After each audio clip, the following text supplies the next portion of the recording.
Kia ora, it's Stephanie again. Well, actually today I'm Sadie, the cleaning lady. The first question we've had is about how to clean a Pepi-Pod in the COVID situation. So let me demonstrate. We need some water. Doesn't have to be warm, doesn't have to be hot, just has to be wet. Some water, a cloth, some soap or detergent. I find detergent a bit easier, but soap or detergent, and then something to dry the pod at the end. Okay? Very simple.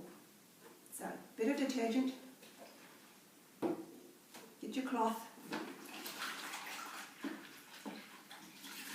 3 things to remember.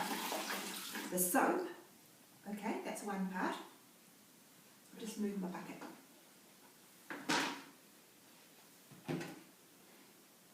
The next part is the friction, the scrubbing. It's the soap breaks down the outer layer of the virus, and the scrubbing also helps to do that, the friction. So when you're wiping your Pepi-Pod, wipe quite vigorously. Okay, get a good grip and do it quite vigorously. It's the vigorousness that makes the virus get broken, it loses coat. So a lot of nice scrubbing along the top where people's hands tend to go. Very good. Maybe a bit of a rinse off.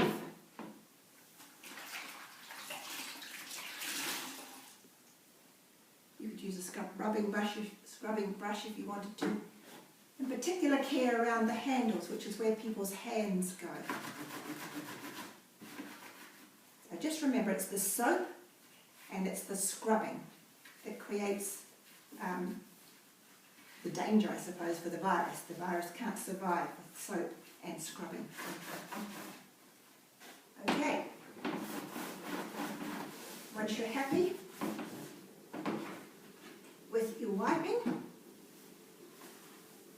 might as well do the whole thing, pushing, and then the last part is to dry it. And again, the drying just removes any viral cells that might be left behind.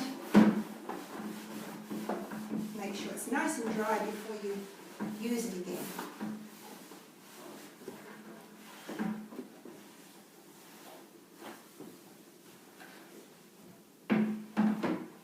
So there we have it.